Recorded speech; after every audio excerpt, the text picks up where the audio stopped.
Hello, friends, family, and potential lovers. This is Sage Advice. I'm Sage. Let's get started. Have you ever wondered what people did before eyeglasses were invented?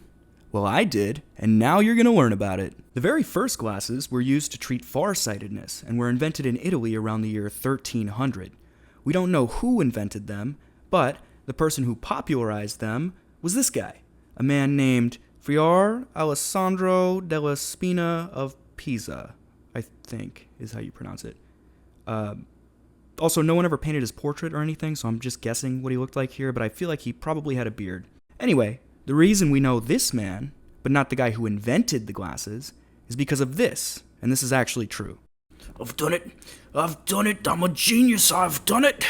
Everyone listen up, I've done it. You've done what, dearie? Sight, I've created sight. No longer must I worry about losing my sight as I age.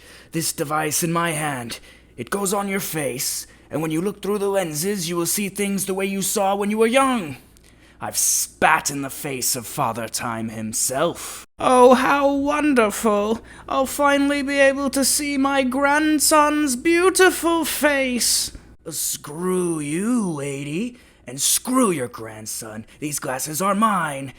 You hear that, everyone? These are mine. All you old people can suck my dick. Having seen this despicable selfishness, Spina decided to recreate this invention and share it with anyone who wanted it. Records from the time state, eyeglasses, having first been made by someone else who was unwilling to share them, he, Spina, made them and shared them with everyone with a cheerful and willing heart.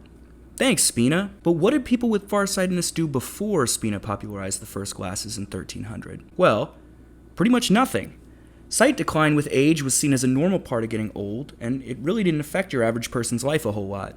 The average medieval peasant was more focused on not dying of cholera than they were about reading the fine print on the back of their Danimals package. Back then, farsightedness, while inconvenient, didn't carry the same potential consequences as it does today. Honey, I'm on my way to golf. Do you know where I left my eye drops? They're on the table next to the hot sauce. Thanks, dear. I can't read these labels. What color were the eye drops again? Well, I think it was this red bottle. I better go get my glasses so I don't accidentally put hot sauce in my eyes.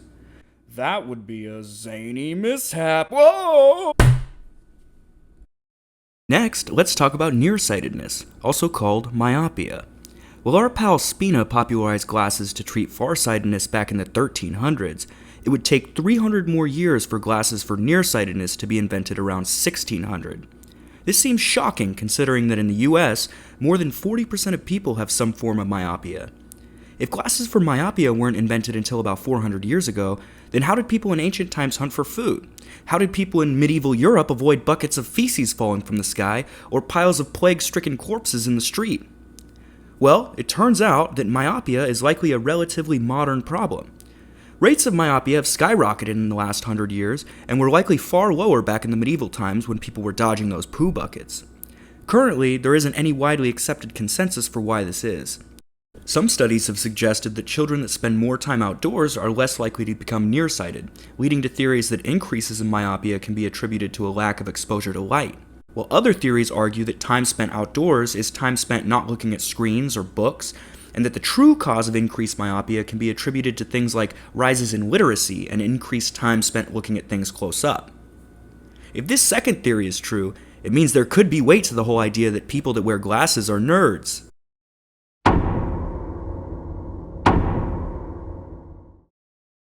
Anyways, that's all for now. Thanks for watching, and remember, if you don't wear your glasses, you might accidentally walk into a falling bucket of shit.